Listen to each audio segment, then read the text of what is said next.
obviously in a difficult moment right now in Israel and the world. I appreciate your joining me in this conversation. I'm also very moved to see many friends, former teachers, friends from Toronto, friends from here in the neighborhood. And I look forward to trying to make this a little bit more of an interaction rather than simply a lecture. But let me start with a few framing thoughts. So I apologize, in addition to being a Zionist nudnik, I'm an American historian, so I often start with some kind of American focus.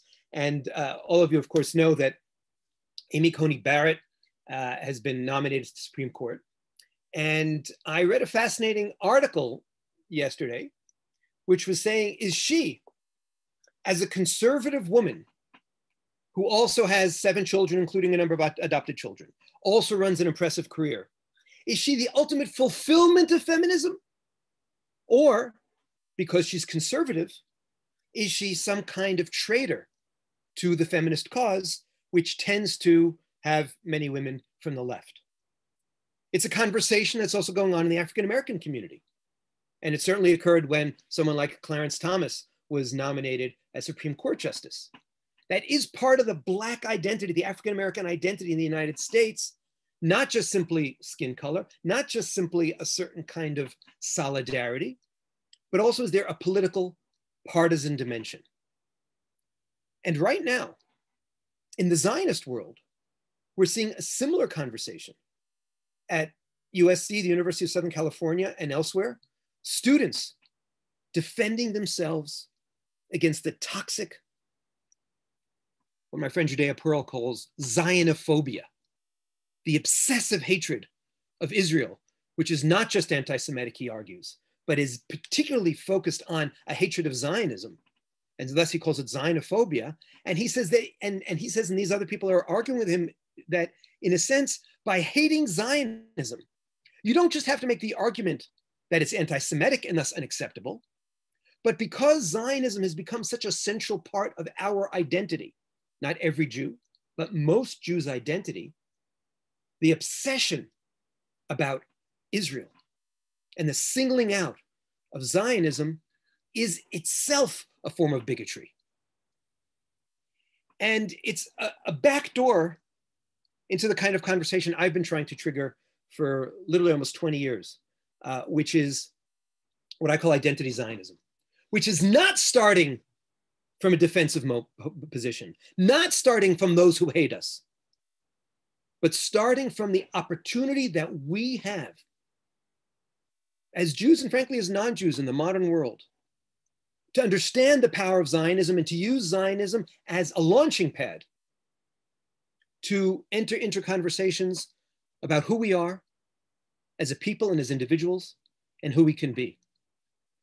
And I want to take this moment to thank Paul and the entire staff of the Menachem Begin Center, not only for this meeting, but for all that you do to have that conversation and to make sure that that conversation indeed sometimes is partisan, but often isn't. And one of the things I'm trying to do, you'll see tonight, is to try to make this conversation as broad and as welcoming as possible. And not in a defensive mode, but in truly the spirit of Sukkot, open-ended, a little flimsy, a little fragile, but rooted in a 3,500-year-old conversation about who we are, who we've been, and who we can be. And indulge me as I bring you on a little bit of a tour through some of my favorite Zionist thinkers who've helped me think about this. And I'm going to read some of them. And then at a certain point, I'm going to ask you to comment on them as well. But, and I'm not even going to try to pronounce, what is this, Ushpi-ZOOM? Very clever, Paul, I like it, but it's a challenge to a speaker. And indeed, so the theme is why with what I call identity Zionism, this notion of both sides, one that as members of the pro-Israel community, our Zionism is deeply wired into who we are, but also that the Zionism isn't just a matter of right or left, but is a matter of the possibilities that we have when we start really doubling down and going deep into this conversation about who we can be. And let's start. I'm doing a little genuflection in honor of our hosts here with the two great thinkers who have shaped this center, Menachem Begin and Zev Jabotinsky.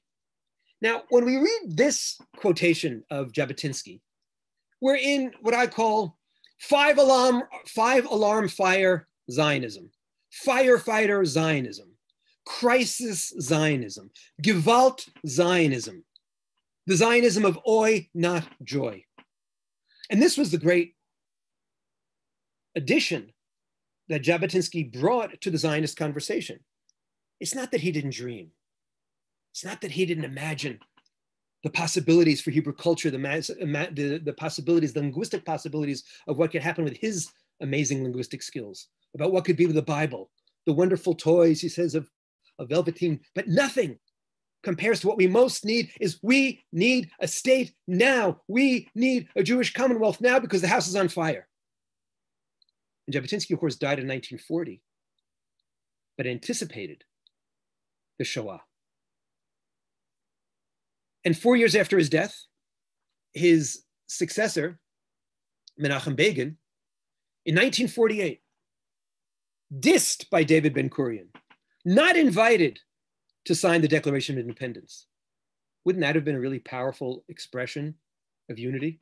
But we can't undo history. And let's remember that we've had divisions before, we've had disunity before, and we've gotten over it. Menachem Begin, of course, the coming out of hiding now that the British have left, having been Jabotinsky's successor and the commander of the Irgun, gives an amazing speech. And he continues in the line that we hear from Jabotinsky. We're going to be entering into this battle with the spirit of the heroes of the gallows, the conquerors of death, the conquerors of death. His parents had been murdered in the Shoah, but he and his people here and our people here are going to conquer death. It's the spirit of the millions of our martyrs, our ancestors tortured, burned for their faith, our murdered fathers, our butchered mothers. And this isn't just a metaphor for him, it's personal. Our murdered brothers, our strangled children. But watch what Begin does, the jujitsu, the identity Zionism move. We shall break the enemy, bring salvation to our people, and then who are our people? We're not just defined by the enemy. We're not just defined by persecution. We're not just in the furnace of persecution. We're thirsting only for freedom, for righteousness, for justice. Zionism is to solve the Jewish problem of anti-Semitism, but also the Jewish problems of assimilation, of a decadent culture, a desiccated culture, the broken down Jew. I dissed David Ben-Gurion, so now let me say something positive about him. David Ben-Gurion said what actually Jabotinsky also said in different words, which is that we have a double challenge here. Usually, the American Revolution had to get rid of the British. The French Revolution had to get rid of the king. The Russian Revolution had to get rid of the Tsar. Usually revolutions are about getting rid, sorry, Paul, about that little attack on the British. Usually revolutions are attempts to change regimes. The Zionist revolution not only had to change who was in charge in Palestine / Eretz Yisrael, but it also had to change the Jew within. And that is real work. Create a new Jew, a new proud Jew. Of course, Jabotinsky spoke so beautifully about Hadar, from Hidur Mitzvah, and Hidur Etrog is, of course, part of this notion of glory, of glorification of every mitzvah and glorification of every individual. And he had a strong sense of, you are princes and princesses. You are heirs to an extraordinary past. Now let's be the leaders in the future of a new kind of Jew. And this is echoing in many ways Achad Ha'am. At the end of the day, Achad Ha'am, who's often caricatured as not being interested in politics, and Theodor Herzl is caricatured as not being interested in culture, but they just emphasize things a little bit more. Achad Ha'am says, what's national freedom, if not the people's inner freedom to cultivate its abilities along the beaten path of its history? We go back to the past, and what's Sukkot all about?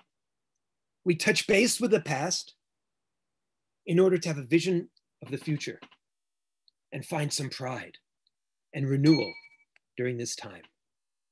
And this is called cultural Zionism or spiritual Zionism. He says Judaism, and he's being countercultural here, he's fighting the reformers of the time, they've changed now too, who said, no, we're Frenchmen of the Mosaic persuasion. We're just a religion, just like Christianity. He says, no, Judaism is fundamentally national. I call this the Oreo cookie. Just like the Oreo cookie has the cookie part and the cream part, and that's what makes it an Oreo cookie. It's the most popular cookie in the world. It says it on the internet. I checked it. Everything on the internet we know is true. So too, Judaism is this mix of nation and religion. Not better or worse than Christianity, but unique, special, this mix. And this people with a religion has a certain center right here in Eretz Yisrael. And from the center, like spokes on the wheel, the spirit of Judaism will go to all the corners of the Jewish world. Some Zionists negate the galut, not a chad ha'am. I'm going to connect to them like spokes on a wheel and resurrect them. Ki mitzion tetzei Torah. From Zion shall come forth a new Torah, the old Torah, but also a new Torah. And it became through Yerushalayim Shel Zahav and so many others. We have our past. We have our present, we have our future. We have our sense of peoplehood. We have our religion. And we also have that love of the land. And a poetess like Rachel Bluestein, the poetess Rachel says, I have not sung of you, my country, not brought glory to your name, but on the shores of the Yarden, my hands have planted a tree, right? That's part of the whole Zionist resurrection.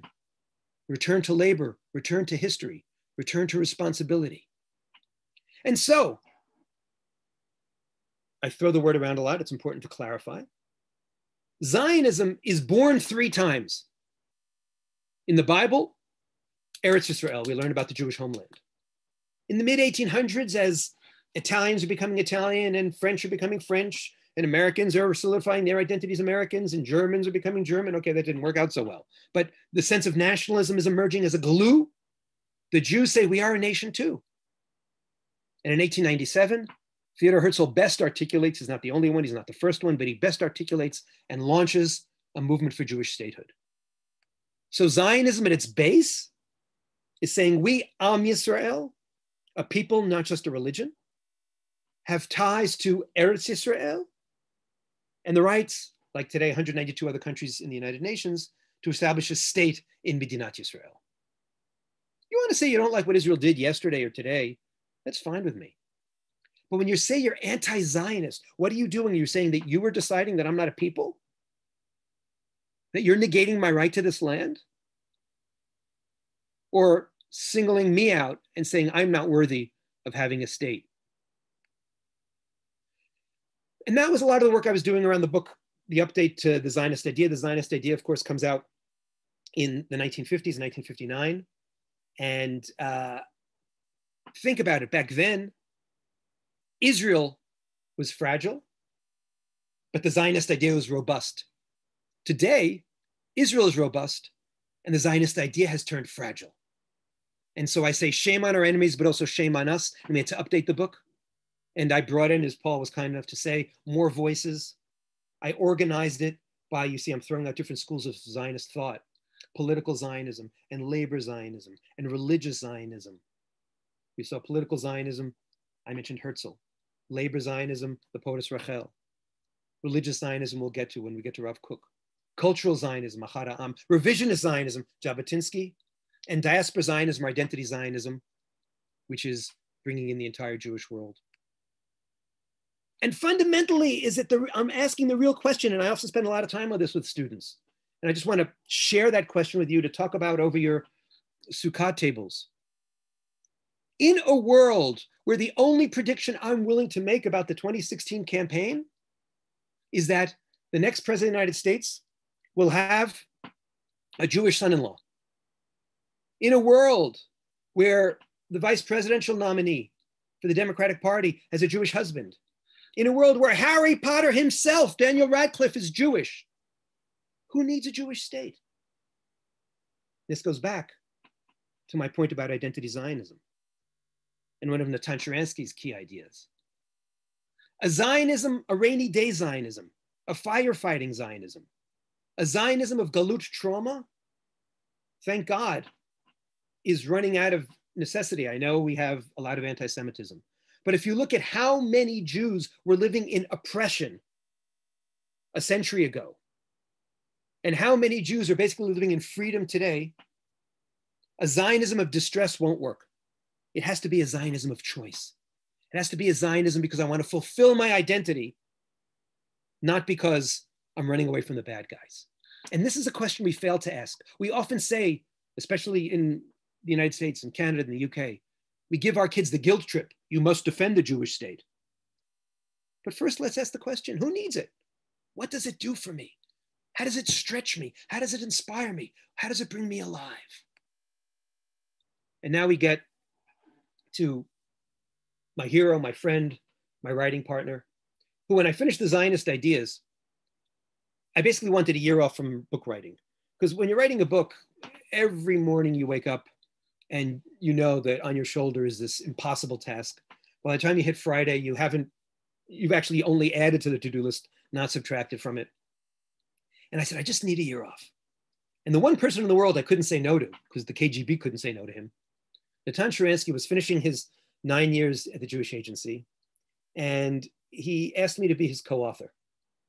He said, I don't want you to be my ghostwriter. He said, I want you to be my co-author. I want you to be my writing partner. And it was really an extraordinary 3-year project where we argued about every word and tone and structure, but ideologically, despite the fact that I was born in freedom and he was born in slavery, despite the fact that he spent much of the 80s in the Gulag and I spent much of the 80s at Harvard studying history, despite the fact that he's a world-class celebrity and hero and I'm a nothing professor, we agreed ideologically on a vision of the Jewish people. And now that we've heard a little Jabotinsky, heard a little bit of Begin, heard a little bit of post-Rachel, heard a little cultural Zionism, think how extraordinary it is. It's 1967. A man who's been stripped of his identity, like the other 3.5 million Soviet Jews, who grew up really with nothing. He says, the only thing Jewish I had was anti-Semitism. Sees in 6 days that the anti-Semitic jokes change from him being a coward to suddenly being a bully. What is this thing, this Israel, this connection that I have? And all of a sudden he starts exploring it and he discovers this amazing legacy. Now think about it, he'd been deprived of it. Isn't it tragic how many of our young friends choose to run away from it, choose to relinquish it, choose to wash their hands of it? And what Sharansky discovers is that I discovered this history, these values, these ideas. It freed me from doublethink. I discovered that through my identity, I achieved freedom. And by the way, Nelson Mandela has the exact same process. So all these people, I mean, Natan Sharansky didn't read up on Zionist thought. He lived the Zionist aha moment. He lived the Zionist redemptive moment and came to the same place that Ahad Ha'am did in Russia over a century ago, that I did in New York, and then Montreal 20, 30, 40 years ago, and that so many of you have in your own stories. Once I was no longer afraid, I could see what it was like to be free. And then these two deep human desires to belong and to be free taught me to be there interconnected. That's what his Zionism is. I return to my people's history. I fight for my fellow Jews, but also for all those around me. My particularism doesn't put me into the ghetto. It opens me up to the world. It opens me up to Andrei Sakharov. It opens me up to working together with others. And people are always choosing, in this era especially, are you liberal or are you nationalist? Should Zionism go the path of liberalism or should it go the path of nationalism? And the answer is yes, both. A healthy Zionism is about, I'm not taking a partisan stand in the American presidential election or in Israeli politics. I'm talking about John Lockean liberalism. I'm talking about the liberalism that we're all equal, that we all have fundamental rights, that we're all lowercase d Democrats, that liberalism only really works in a context of nationalism. I'm happy to be corrected, but I have not seen anywhere else in the world where it works without that mix. And Paul, you've written so eloquently about that balance between liberalism and nationalism. Enjoying a free, meaningful life in accordance with our identities should be the common pursuit of happiness. And yes, we are echoing Thomas Jefferson there and the American story. And now let's pull out the camera and open up the conversation if people wish. And let's look with these, what's the kav, the line that I'm trying to bring? That yes, of course, Zionism is reactive. Yes, of course, Zionism is anti-Semitism. Yes, of course, especially in 1948, after the Shoah, Zionism created Jabotinsky's vision, Herzl's vision of a refuge. But no Zionist I could find to fit into my very thick Zionist Ideas book ultimately also didn't dream. No Zionist I know of also didn't want freedom. No Zionist I know also didn't want some quality of life. And so I'm arguing that we make a mistake sometimes when we start our Zionism in the diaspora with a guilt trip. If you don't defend Israel and the Jewish people, it's all going to fall apart. No. And we make a mistake when we start our Zionism here in Israel with the way they teach it in elementary and high school, which is, this is your legacy. Learn for like a Miyamar Lami kind of way, and a Miyamar Lami kind of way for the Bagriot, who Jabotinsky was and who Ahad Ha'am is, and fill in the blank. No. Zionism is a movement. Zionism is a value. Zionism is a conversation about who I am and who I can be and who I was. And from the identity Zionism, we have what I call Pilates Zionism. We strengthen our core. And once we strengthen the core, then we can start defending ourselves, dreaming, embracing. So when you look at Ruth Gavison, who of course was the great legal mind who unfortunately just passed a few months ago, what's her connection here? Does somebody want to respond, or should I continue? Is there anybody who wants to kind of do some parshanut and explain how this little text interacts with the previous text and interacts with the key idea? If anyone wants to speak, then they can write in the chat box, either write a question or just write that you'd like to be unmuted, and I will do so. This is where we experience Zoom as what Chaim Nachum Bialik called, about translation, kissing through a handkerchief. Yes. Where one can't have that natural pull. So unless Paul stops me, I'm gonna do an ask. Keep going until I see someone gesturing in some way or writing in the chat. So now Ruth Gavison, of course, who was extraordinarily literate and understands that in sociology, even though she's not a sociologist, there's a whole conversation about a thin person and a thick person. That's not about weight, right? It's about your affiliations. And so she's saying that what's happening, unfortunately, in modern liberal ideology, in modern Western ideology, in modern Western thought, is that we're becoming increasingly thin, increasingly universal. My late mother, Elaine Troy, said, "You're so open-minded, your brains fall out."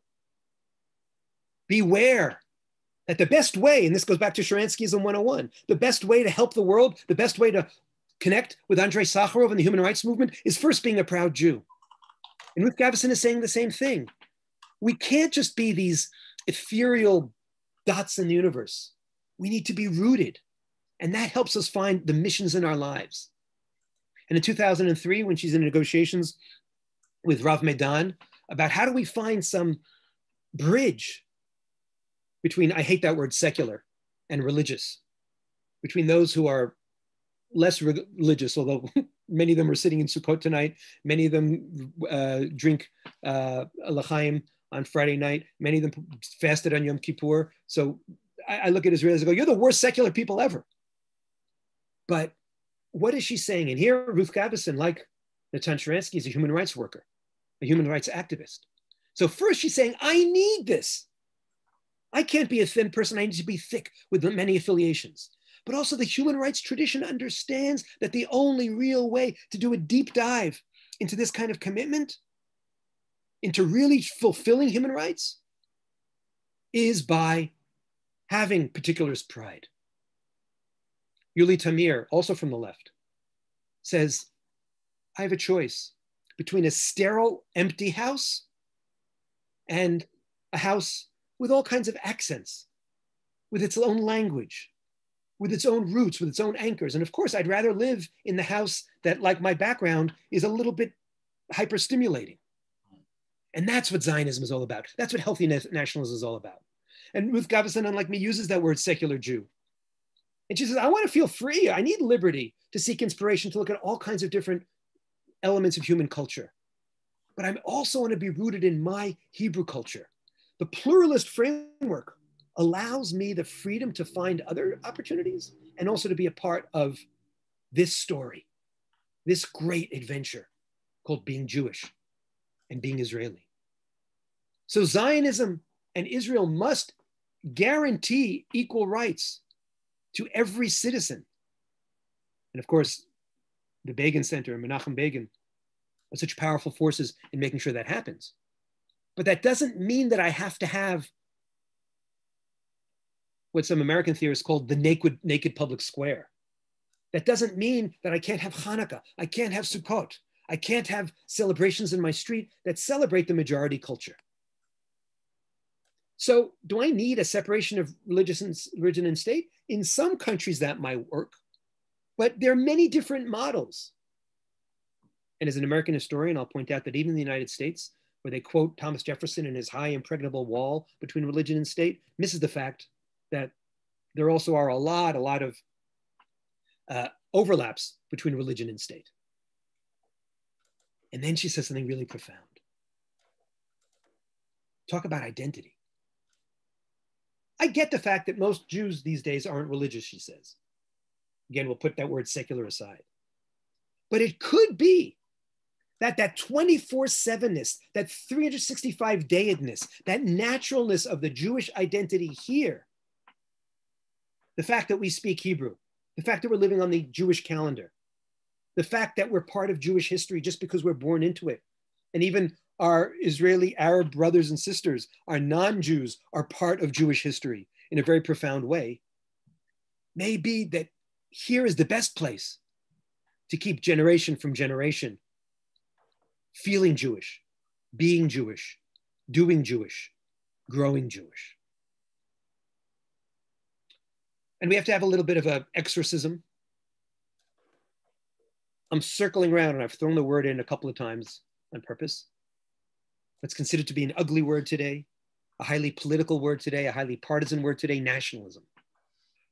And even 30, 40 years ago, the great theorist Sir Isaiah Berlin warned that nationalism is often defined as basically, at its worst, a pathological condition, diseased, aggressive toward others.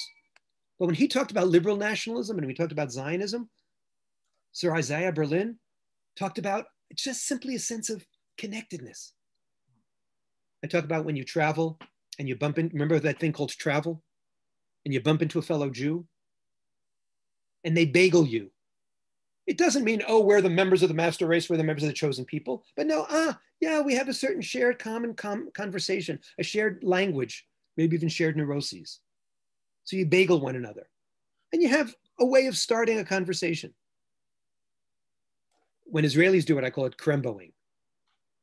But he says, that's my way into connecting with others. But yes, we need that solidarity, going back to Natan, identity and freedom. And now let's look at it from a religious perspective, because we didn't have that religious Zionism pole represented. Yaacov Medan says, and again, if people want to react to the text in different ways, I'm happy to be stopped. Sharansky says, identity and freedom. False choice. Why are you always forcing me to choose? I'm a juggler.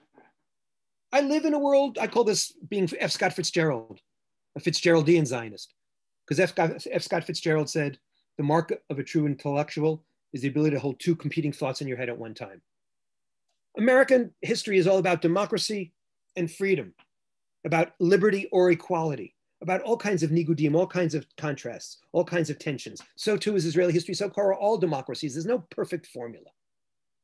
But Medan says, okay, I hear you, but I'm actually going to say something else. I'm going to say two very controversial things. One is that I think, yeah, fundamentally, I want identity and freedom. Fundamentally, I want my strong Jewish identity and democracy. And I think of them as two carts, and they go along happily.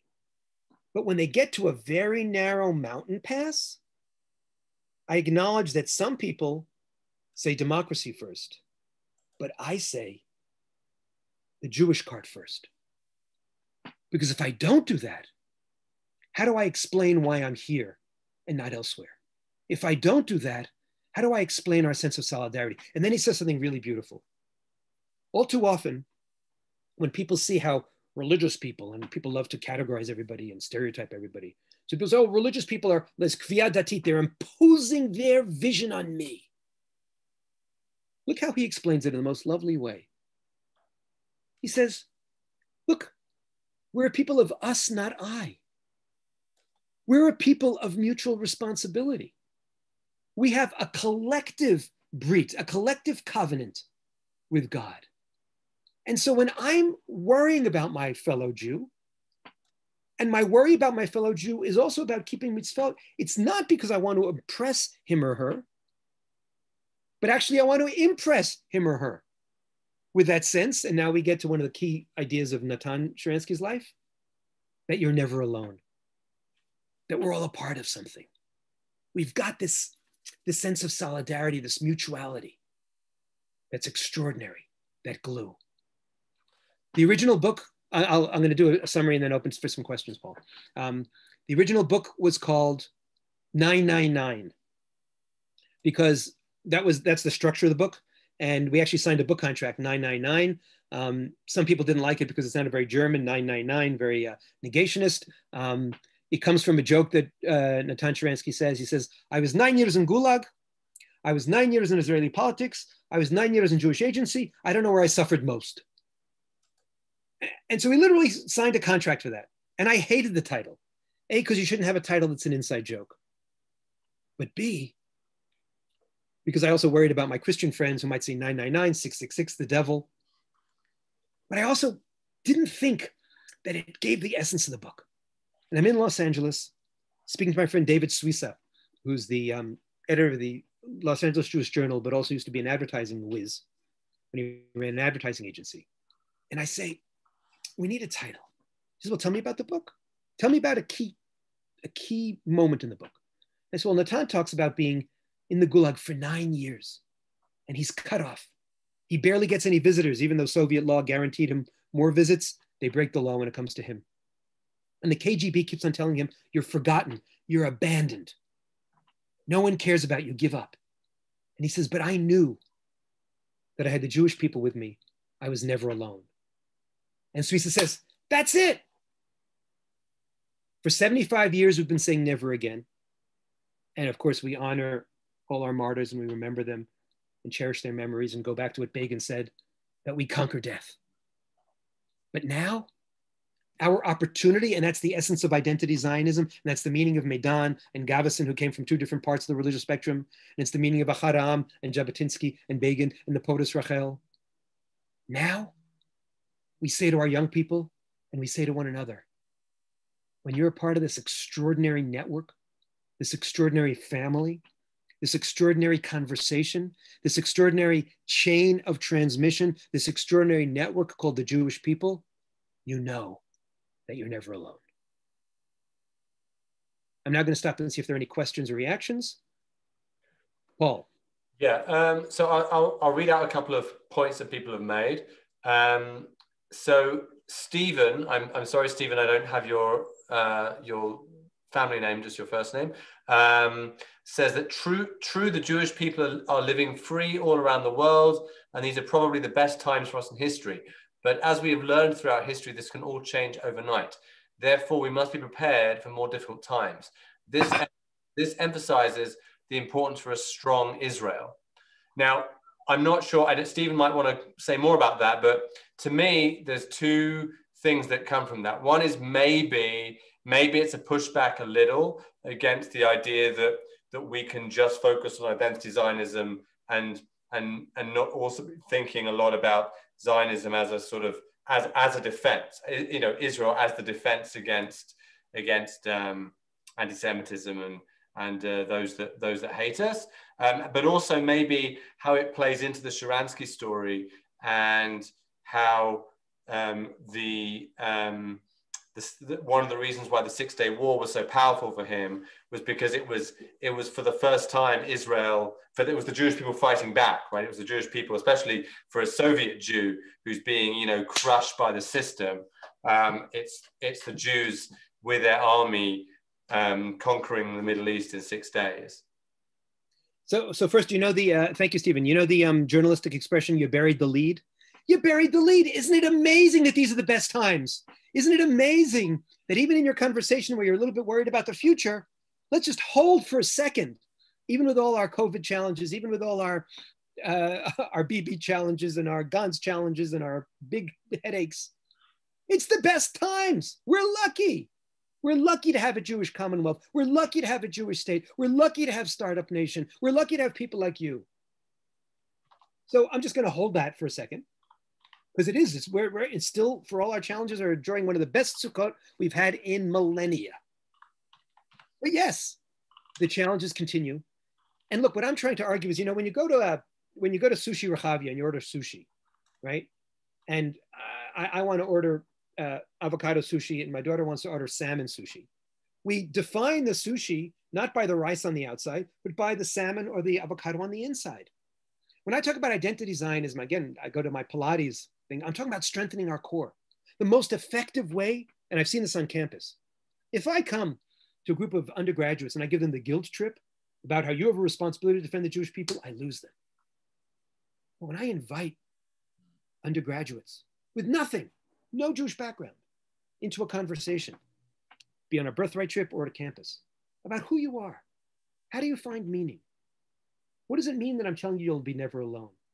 What does it mean that I'm giving you some kind of structure, some way of thinking about big questions about who am I beyond the GPA that you have and the salary that you're going to get? I see the lights in their eyes.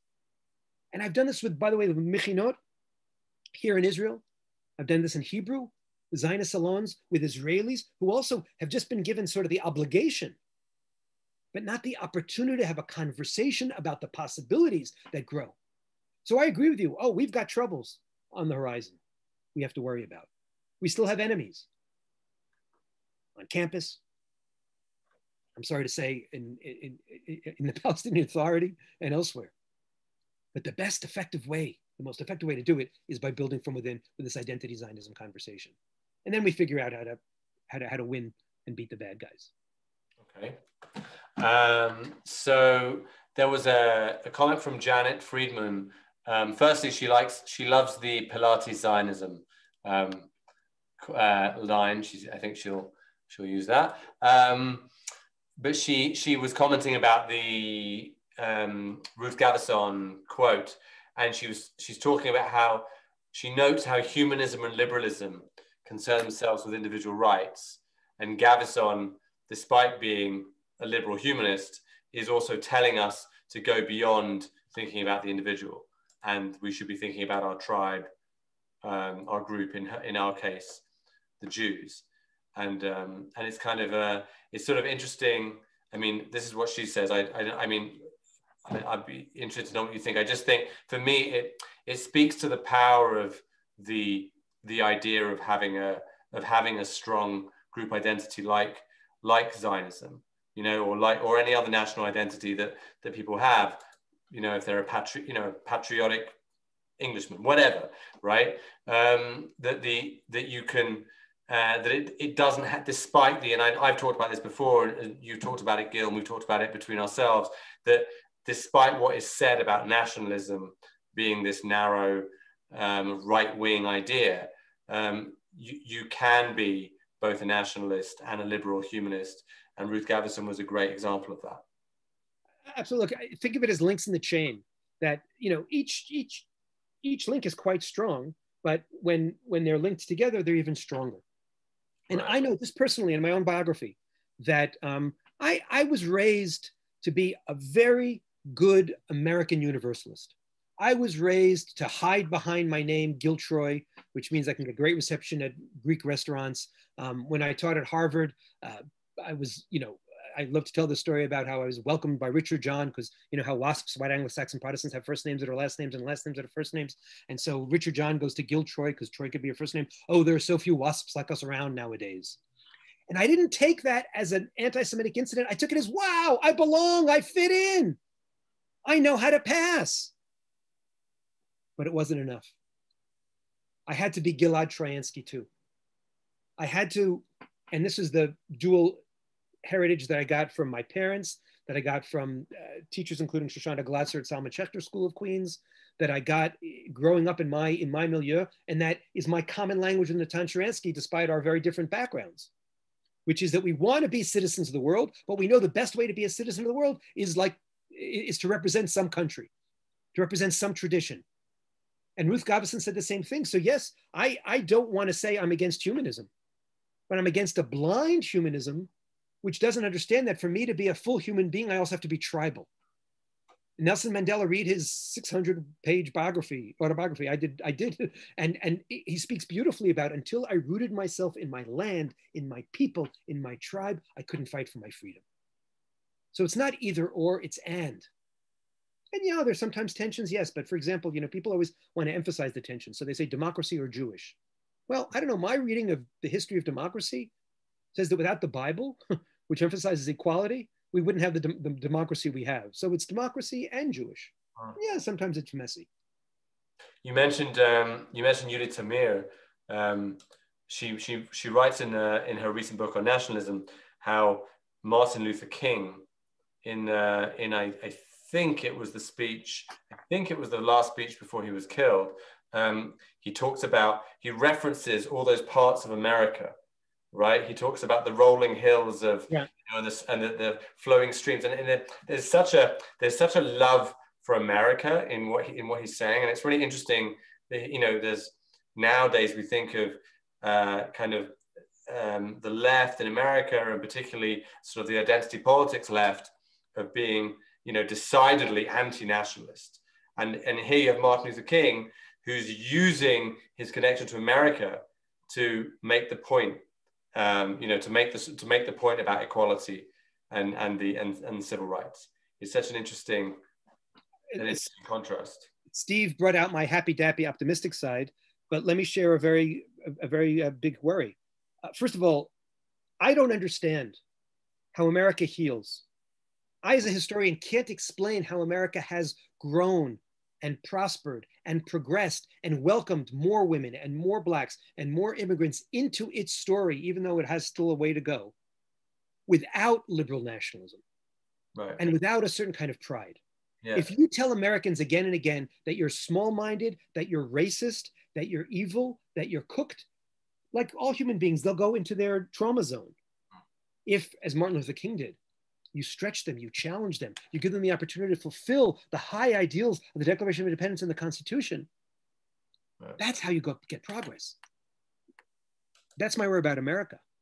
My worry about the Jewish community is, over the course of the summer, I got email after email from the most establishment of Jewish organizations, swallowing this Black Lives Matter negation of nationalism, this Black Lives Matter negation of Americanism, this Ta-Nehisi Coates notion that America is fundamentally cooked in a way that is so raw and so evil that it's in its DNA. The New York Times calls it the 1619 Project rather than the 1776 Project.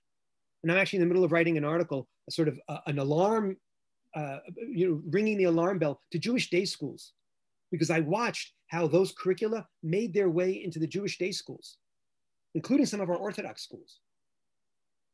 Because how can you, if we're told that this is the way to fight racism, and you don't want to be anti-racist, then you have to follow this package of anti-racism. But even many African Americans and Latinos reject this very particular, politically correct, progressive notion. And one of the arguments I'm trying to make is it's not only toxic to any kind of American liberalism, American reform, American healing, it's toxic to Jewish identity.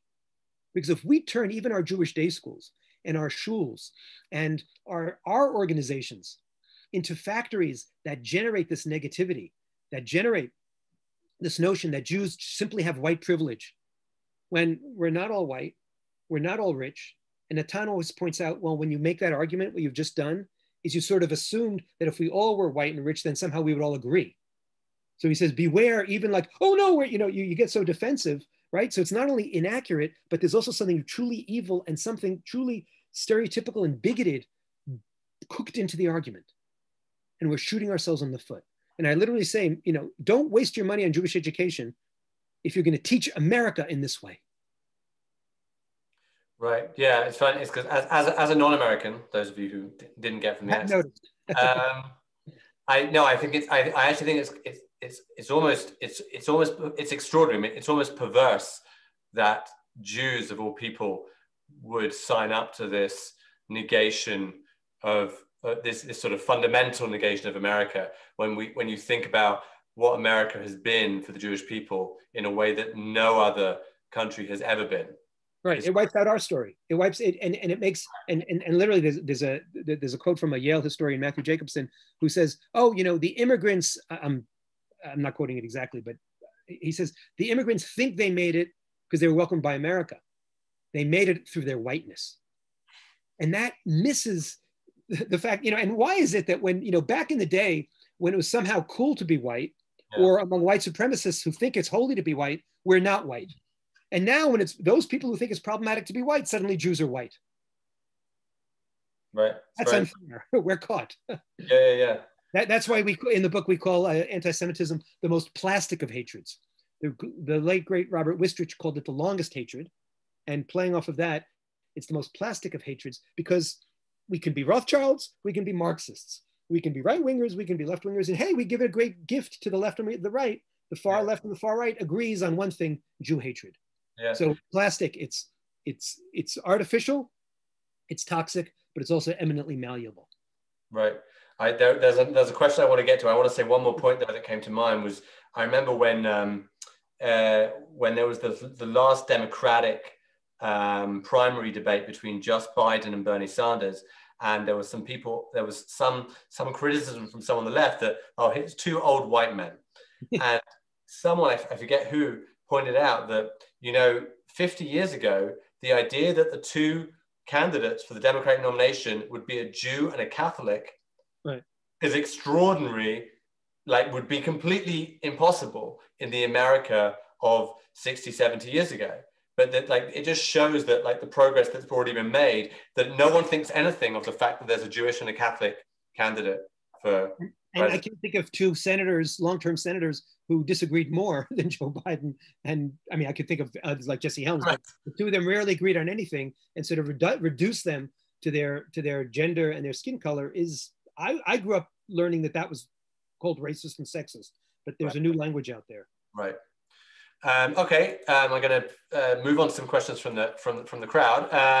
So Marcel Danon, who's a good friend of the center, asks the question. He wants to get to the divide here in Israel, and he talks about how does one get the current deep divisiveness within the secular left / ultra-orthodox divide to appreciate in a practical form the reality and positivity in identity Zionism. How does one get the healing process started?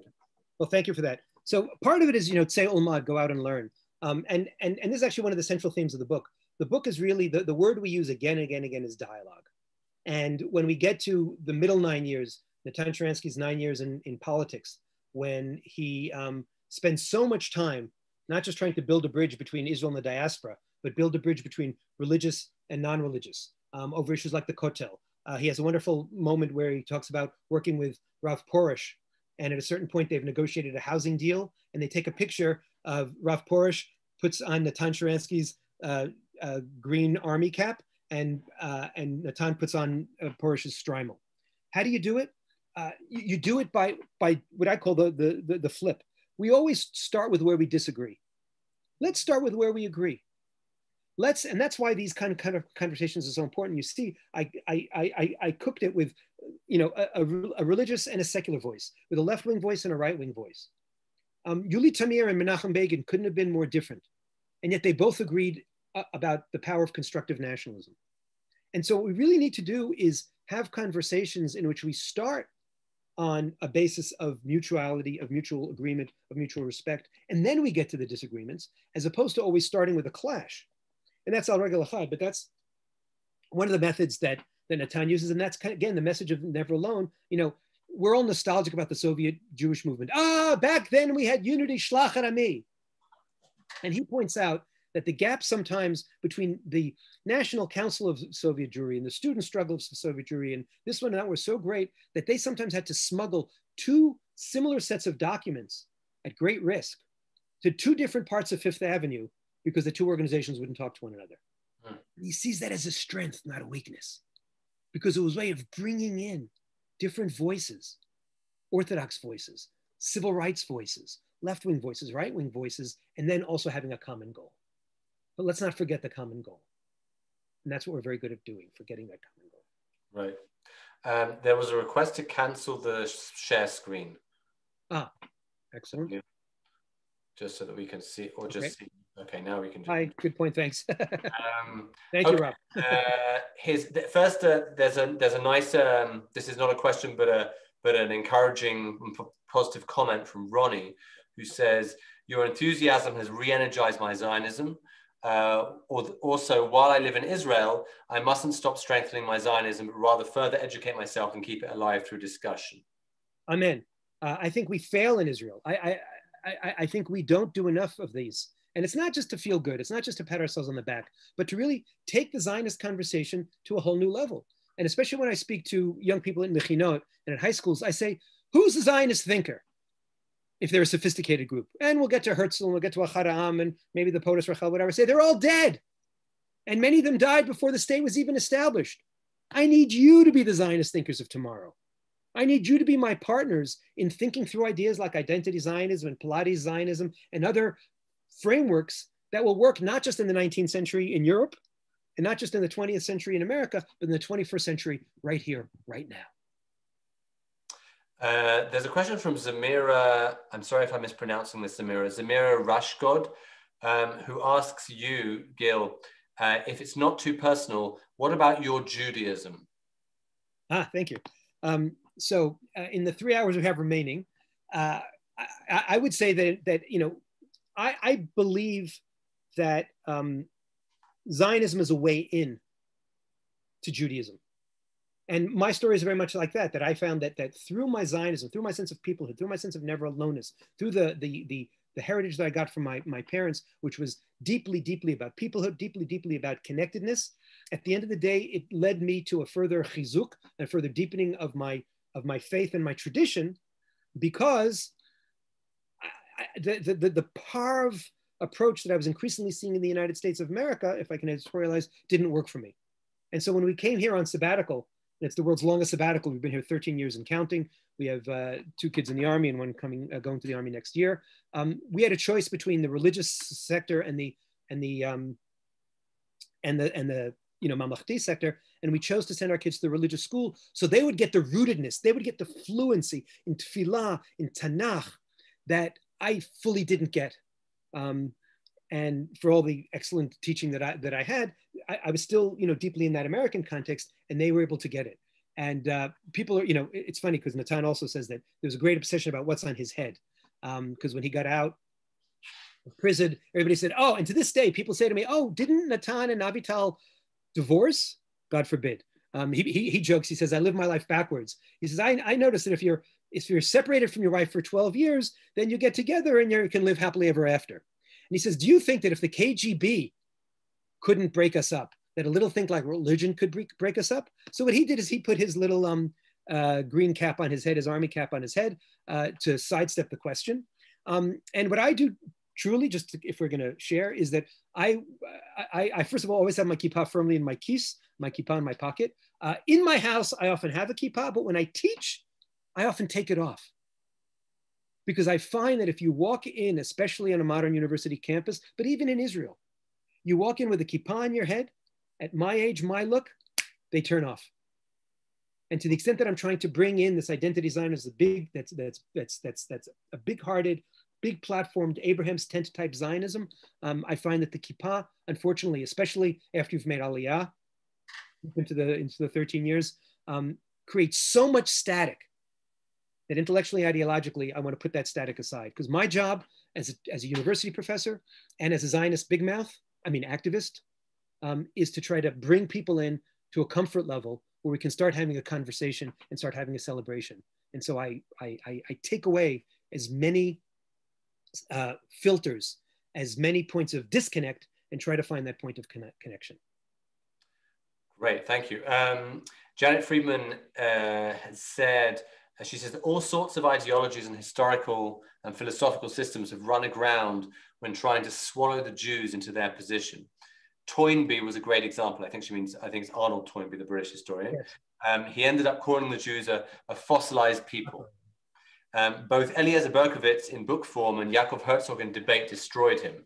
But after 1967, nobody could say that anymore. Right after So first of all, that debate took place in McGill between Yaakov Herzog and Toynbee. And two little anecdotes about that. One is that when Herzog, who was this young foreign service worker, and Toynbee was the most famous historian of his day, when he finished destroying him, people overheard Mrs. Toynbee looking at Arnold and saying, "You see, I told you not to go into that debate."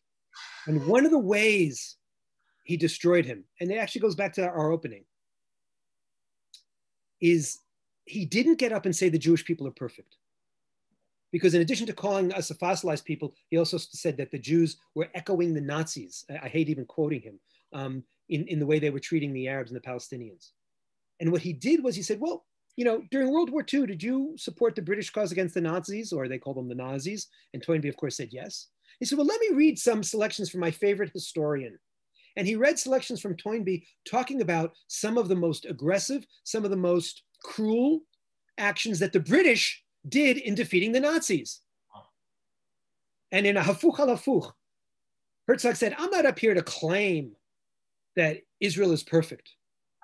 I'm just here to claim that our cause is just and that we did the best we could. And that democratic armies aren't always perfect, but we first of all have healing mechanisms and corrective mechanisms, and we at least try. And that was the way he destroyed him in the debate. There's a wonderful description of it in Tablet. If you Google Tablet, magazine, Toynbee, Herzog, you'll find it. And it's I teach it often to university students as a way of saying, don't box yourselves into this notion that we're perfect. What a foolish way of setting yourself up to lose the conversation and to lose the argument. We're flawed. We're Bnei Adam. We're human beings. But we've got that imperfect, perfect mechanism called democracy, which always has us stretching, always is trying to do better. And that's also part of that Pilates move to strengthen our core. Great, thank you. So Zamira, who originally asked you to speak about Judaism, thanks to you very much for telling your story. We also have some other nice comments about how much people enjoy the lecture. I don't think we have any more, or do we? I want to respect people's time, so we should probably. Yeah, let's call it a day. People are very orthodox on Zoom. Like they've got an hour and boom. So it remains for me to firstly to thank Gil Troy very much for his time. He's, as I'm sure you'll agree, if you hadn't heard him before, he's always worth listening to. He's always interesting and inspirational, and I think a real public institution for us here in Israel. So thank you, Gil. Thank you, everyone, for your time. I want to remind you, on Wednesday, we have a lecture as part of the series that I've been running on events that shaped Israel. We're looking at the constitutional revolution when the Supreme Court adopted the basic laws in the early 90s as kind of Israel's Bill of Rights, and that's led to the current situation that we have here in Israel, where there's a real divide between the role of the Supreme, between how the how some see the role of the Supreme Court in Israel. You can sign up to that. You can email me, paulg@begincenter.org.il, or look for it on our Facebook page or website. I also want to tell you that we're doing some courses, some academic style courses here at the center on Zoom, which you again can find on the website. We're doing a taster session in a couple of weeks, and I'm just putting into the chat box now a link to sign up to that taster if you wish. Gil has also put in a link to the Toynbee Herzog debate coverage in Tablet. So I'm going to keep the meeting open for a couple of minutes after I finish, so you can access those. And the book Never Alone is on Amazon. And yes, we absolutely must plug the book. Available on Amazon. Never Alone. It looks like a fantastic book. I'm looking forward to reading it myself.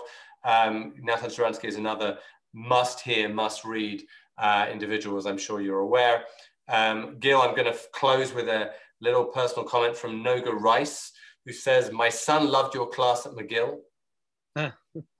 So we'll end on that, and a Chag Sameach, Modim Simcha to everyone. I hope to see some of you on Wednesday, and thank you again, Gil. Good night, everyone. Thank you very much. Bye.